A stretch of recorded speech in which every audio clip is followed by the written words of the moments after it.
It began quietly in the dim glow of the Ferrari simulator room at Maranello. Charles Leclerc had come in early, still carrying the frustration of Austin, a weekend where Ferrari's car felt like a stranger. He sat down for standard post-race session, loaded Hamilton's telemetry into the simulator, and hit start. What he saw on the screen stopped him cold.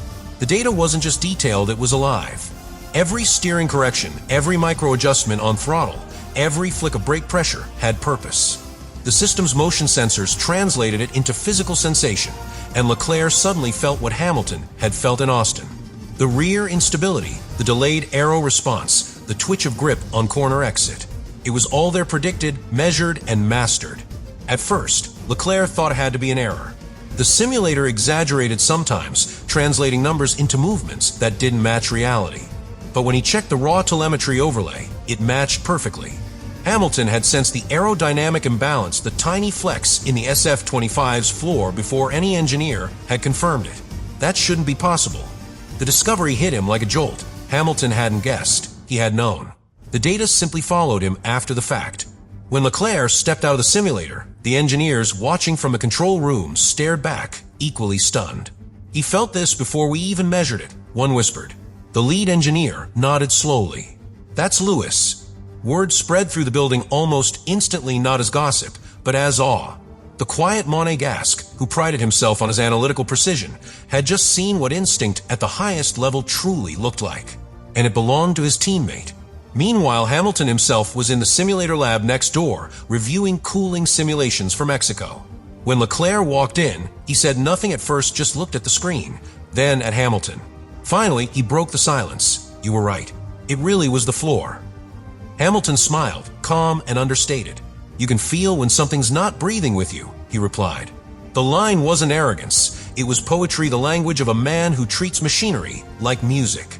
Leclerc nodded slowly, half smiling, half bewildered.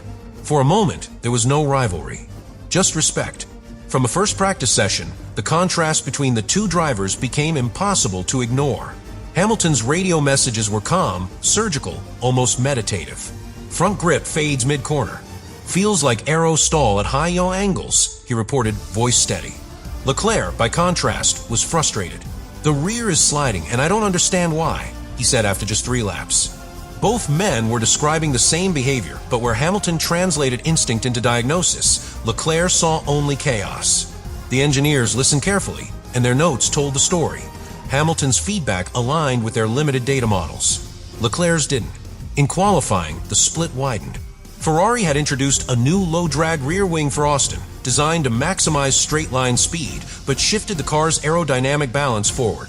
Hamilton adapted within 3 laps, adjusting his braking points and throttle modulation to counter the over-rotation. Leclerc fought the car all session.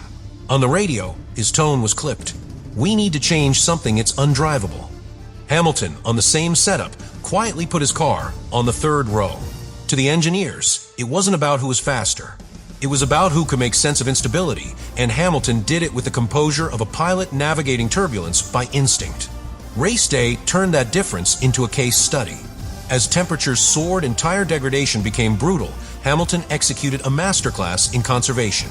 He stretched his first stint on mediums 7 laps longer than planned, preserving rubber by balancing his inputs with microscopic precision. He was, as one commentator put it, driving the car from the fingertips. Leclerc, meanwhile, went on the attack early, overtook Piastri, but burned through his tires within 20 laps.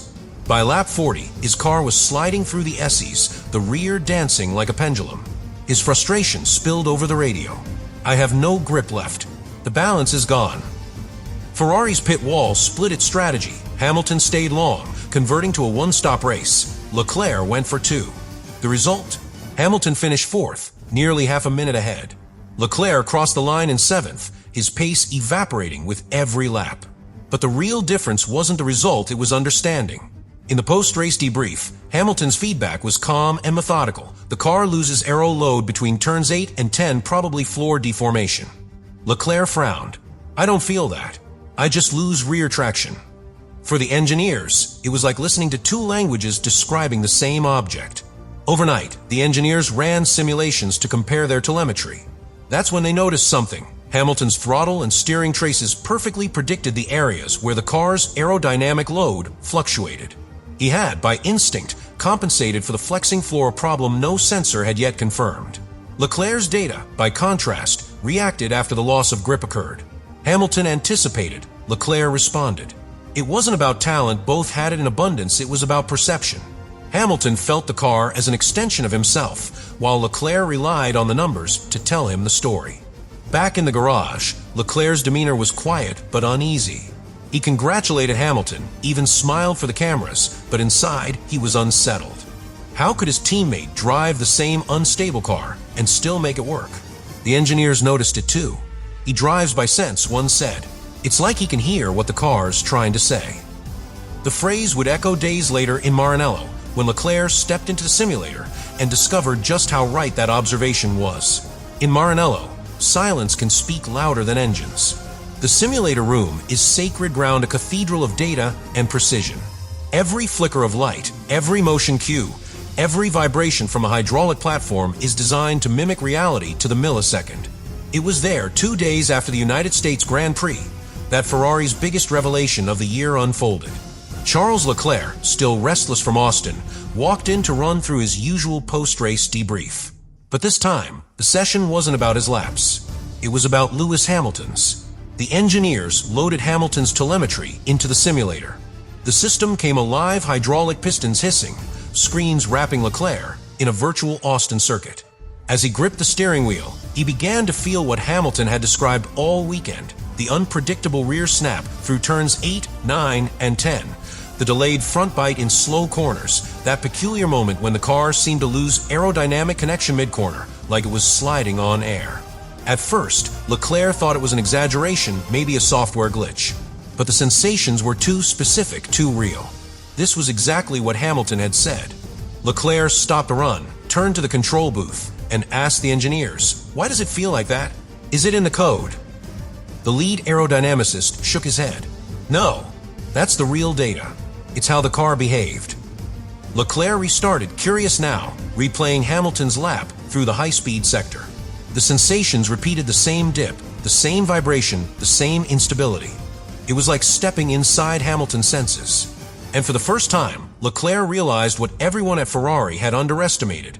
Hamilton hadn't guessed what was wrong with the car, he had felt it, weeks before the simulations caught up. The engineers began comparing Hamilton's telemetry to the car's structural load data. That's when they saw a minor, almost invisible irregularity in the pressure distribution across the floor's left-hand edge. The flex wasn't catastrophic, but it caused unpredictable aerodynamic stalls through corners with high lateral load. When they ran Leclerc's data through the same model, the flex effect barely registered. It wasn't that his car was immune, it was that his driving style masked the problem instead of exposing it. Hamilton, by contrast, pushed the car precisely where the flaw revealed itself not recklessly, but with surgical intent. His sensitivity, his throttle mapping, his balance under load, they had uncovered the car's weakness by instinct alone. The next day, the entire technical department gathered for an emergency review. Dozens of engineers, aerodynamicists, and simulation experts crowded into the analysis room. On the main screen, Hamilton's telemetry danced in red and white lines, layered against structural load readings. The overlap was undeniable. Every time Hamilton reported loss of connection, the floor's flex curve spiked. Every time he said rear grip vanishes, the aerodynamic load dropped. It was a perfect match. Leclerc sat in the back, arms crossed, watching the data unfold. When the presentation ended, the room was silent. Finally, the head of aerodynamics spoke. He found it before we did. That line traveled through Maranello faster than any press release. Ferrari's leadership, still reeling from Austin's mixed results, suddenly realized what they had in Hamilton, not just a 7-time world champion, but a human instrument more sensitive than any piece of machinery in their factory. One senior engineer summed it up perfectly. Lewis doesn't just drive the car, he listens to it. The phrase became an internal motto overnight. Ferrari's technical team immediately went into action. They designed a temporary floor reinforcement kit, titanium stiffeners along the outer edges, revised carbon fiber layering, and a slightly altered suspension geometry to keep load distribution symmetrical under stress. The factory worked through the night. The fix would debut in Mexico, tested first on Hamilton's car. Every decision, every adjustment was based on his feedback. The engineers even adjusted the simulator's sensitivity settings to mirror Hamilton's feel for load transitions, a first in Ferrari's history. When Hamilton returned to Maranello 2 days later, the atmosphere had changed. The same engineers who once questioned his feedback now greeted him with quiet reverence. They showed him the simulation graphs, the flex data, the reinforcement plan. He listened patiently, nodded, then said, "It's not about blame, it's about connection. Once we feel the car, we control it." It was classic Hamilton, calm, wise, and relentlessly constructive. His presence turned what could have been a scandal into a breakthrough. That evening, Leclerc approached him privately. "You really felt that before anyone saw it," he said, still half in disbelief. Hamilton smiled. "It's not magic, Charles. You just have to listen deeper than the data." Leclerc laughed softly. "That's the part I'm learning." The exchange wasn't rivalry, it was passing knowledge. And for Ferrari, it was the moment two philosophies, instinct and analysis, finally began to merge. Inside the Maranello simulator, engineers printed a phrase on the control room wall the next morning. It read, "Trust the feeling." It was a tribute to Hamilton and to what his discovery had taught them, that no sensor, no algorithm, no model could replace the intuition of a driver who understands the heartbeat of his machine.